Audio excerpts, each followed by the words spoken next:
कर्नाटक विधानसभा चुनाव प्रचार के दौरान बुधवार को पीएम नरेंद्र मोदी ने कांग्रेस पर जमकर निशाना साधा। पीएम मोदी ने कहा कि कांग्रेस ने अपने घोषणा पत्र में सरकार आने पर बजरंग दल को बैन करने का वादा किया है। पीएम नरेंद्र मोदी ने कहा, जो लोग कर्नाटक में आतंक फैलाने की साजिश में गिरफ्तार होते हैं, कांग्रेस उन्हें बचाने के लिए आ जाती है। कांग्रेस ऐसे एंटी नेशनल लोगों पर दर्ज केस न सिर्फ वापस लेती है बल्कि उन्हें छोड़ भी देती है। पीएम मोदी ने कहा, देश में जहां भी लोग शांति और प्रगति चाहते हैं, वो सबसे पहले अपने राज्य से कांग्रेस को बाहर कर देते हैं। कांग्रेस की पूरी राजनीति बांटो और राज करो पर आधारित है। प्रधानमंत्री नरेंद्र मोदी ने कहा कि कांग्रेस हर समस्या को बनाए रखना चाहती है ताकि गरीब उसके सामने हाथ जोड़कर खड़ा रहे।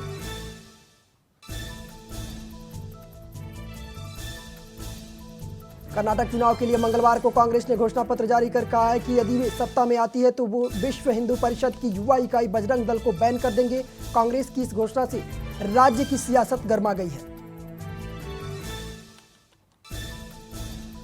ठाकरे गुट के नेता संजय राउत ने कहा है कि महाराष्ट्र एकीकरण समिति के उम्मीदवार बेलगांव कर्नाटक से खड़े होते हैं। वो एक विवादित भाग है और सर्वोच्च न्यायालय में फैसला आना बाकी है। मेरा मुख्यमंत्री और उप मुख्यमंत्री से अनुरोध है कि वहां जाएं और प्रचार करें।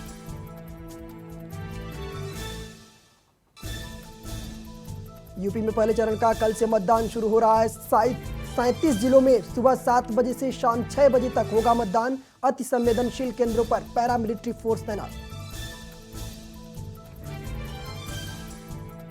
भारतीय ओलंपिक संघ के अध्यक्ष पीटी उषा बुधवार को जंतर मंतर पर धरने पर बैठे पहलवानों से मिली। इस दौरान पीटी उषा ने धरने पर बैठे खिलाड़ियों से बातचीत कर उन्हें मनाने का प्रयास किया।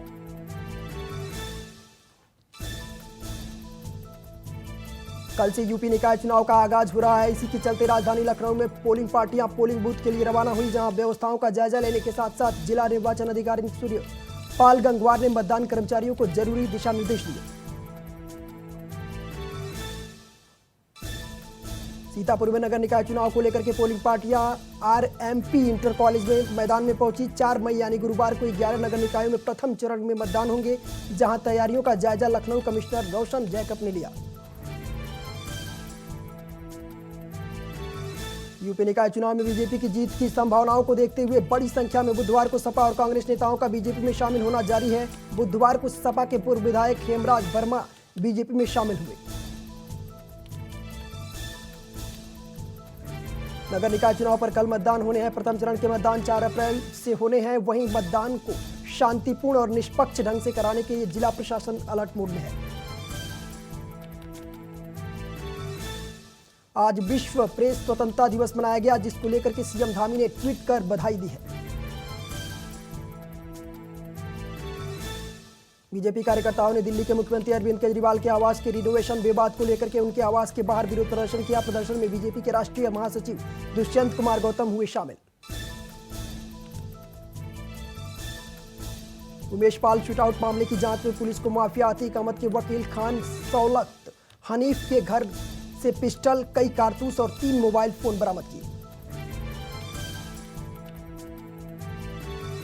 भारी बर्फबारी की आशंका को देखते हुए केदारनाथ यात्रा को 1 दिन के लिए स्थगित कर दिया गया है। वहीं राज्य में के डीजीपी अशोक कुमार ने केदारनाथ जाकर के वहां की स्थिति का जायजा लिया और पुलिस को जरूरी दिशा निर्देश दिए। केदारनाथ धाम में बर्फबारी जारी है। मध्य गति की ओर बर्फबारी, मौसम विभाग ने पहले ही जारी की थी चेतावनी।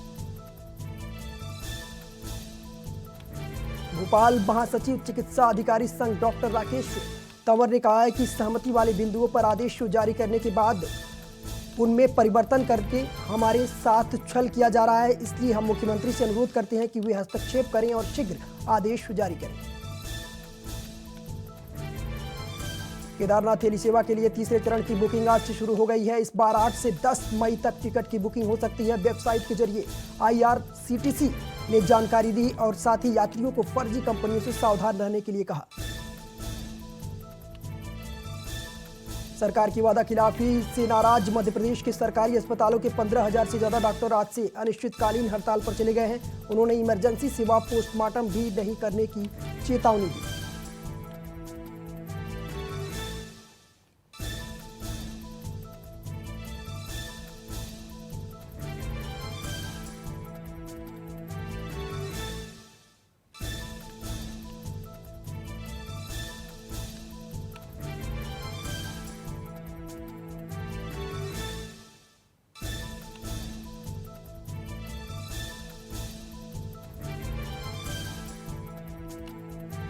देश में कोरोना के आंकड़ों में गिरावट जारी है। पिछले 24 घंटे में 3,720 कोरोना मरीज सामने आए हैं, जबकि 7,698 मरीज रिकवर हुए हैं। देश में 40,177 कोरोना के एक्टिव केस।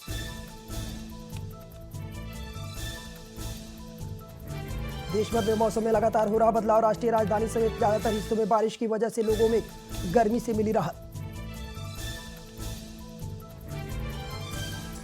मौसम विभाग के मुताबिक देश के ज्यादातर हिस्सों में आने वाले 4 दिनों तक अधिकतम तापमान सामान्य से नीचे रहने की उम्मीद। देश भर के कई राज्यों में तापमान में गिरावट दर्ज की गई है। वाराणसी में तेज बारिश हुई। देश भर के कई राज्यों में मौसम ने ली करवट। शिमला में भी हल्की बारिश हुई। केंद्रीय मंत्री अनुराग ठाकुर ने इस बार फिर आम आदमी पार्टी पर जमकर हमला बोला है। अनुराग ठाकुर ने कहा है कि शराब घोटाले में जो लोग शामिल हैं, जिन्होंने जनता के साथ विश्वासघात किया, उसका मुख्य आरोपी तो जेल में है, लेकिन सरगना और उनके साथी बाहर है। शरद पवार के इस्तीफे के बाद ठाकरे गुट के सांसद संजय राउत ने अपनी प्रतिक्रिया दी है। संजय राउत ने कहा है कि हमारी भूमिका वेट एंड वॉच की है। पवार साहब के इस न्यूज से देश की राजनीति में खलबली मची हुई है।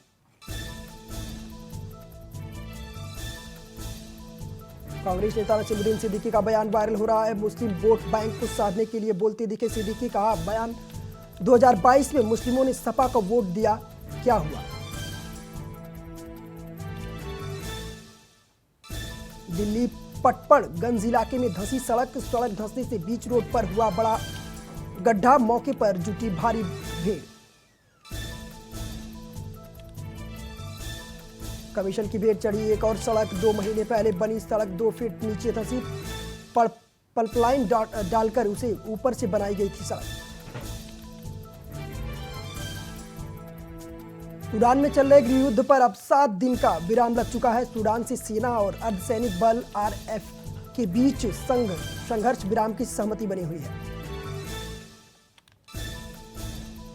भारतीय ओलंपिक संघ के अध्यक्ष PT उषा के साथ बैठक करने पर पहलवान बजरंग पुनिया ने कहा है कि PT उषा का कहना है कि मैं आपके साथ खड़ी हूं और आपको न्याय दिलाऊंगी। कांग्रेस अध्यक्ष मल्लिकार्जुन खड़गे ने कहा है कि मैं प्रधानमंत्री के भाषण पर टिप्पणी नहीं करना चाहता हूं। उन्होंने जो भी कहा वो उनके विचार हैं। मोदी जी कभी भी संसद में जवाब नहीं देते।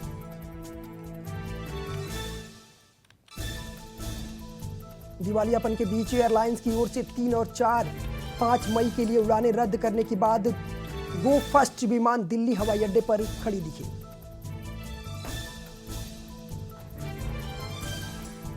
मध्य प्रदेश के मुख्यमंत्री शिवराज सिंह चौहान ने कहा कि कांग्रेस बजरंग दल पर प्रतिबंध लगाने की बात कर रही है। बजरंग दल प्रखर राष्ट्रवादी संगठन है।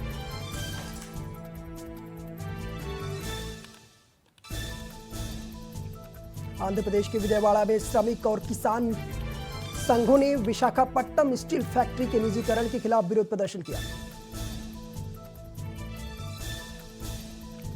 ठाकरे गुट के नेता संजय राउत ने शरद पवार के इस्तीफे को लेकर कहा है कि हमारी भूमिका वेट एंड वॉच की है। ये उनकी पार्टी का अंदरूनी मामला है। उनके बारे में अब इस तरह का कोई निर्णय आता है तो देखेंगे।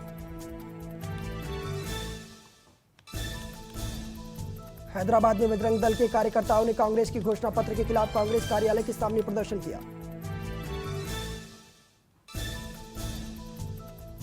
एनसीपी प्रमुख शरद पवार के साथ बैठक करने पर पार्टी नेता अनिल पाटिल ने कहा है कि हमने शरद पवार से अपील की है कि उनकी लोकसभा और राज्यसभा की सदस्यता जब तक बाकी है तब तक वो अध्यक्ष बने रहें।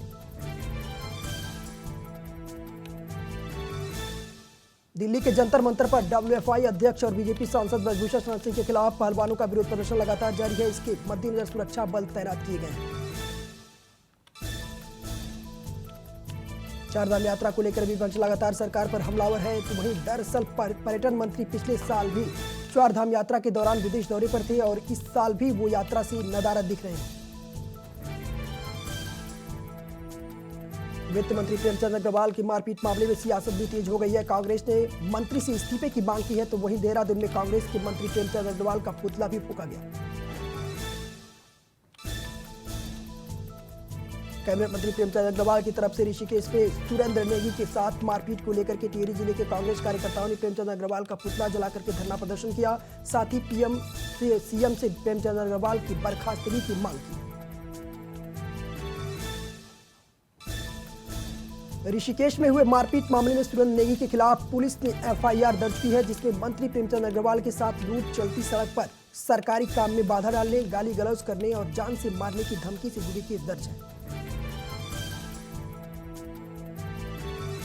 देहरादून एयरपोर्ट से ऋषिकेश के बीच रानी पोखरी क्षेत्र में प्रशासन द्वारा दुकानों को तोड़े जाने पर विपक्ष ने सरकार पर जमकर हमला बोला है और आरोप लगाते हुए कहा है कि पीएम और सीएम के बैनर सजाकर विनाश को छुपाया जा रहा है। विश्वनाथ जगदीश सुशीला की 24वीं डोली पहाड़ों से उतर करके धर्मनगरी हरिद्वार पहुंची, जहां डोली ने हर की पैड़ी ब्रह्मकुंड में पतित पावनी मां गंगा में स्नान किया।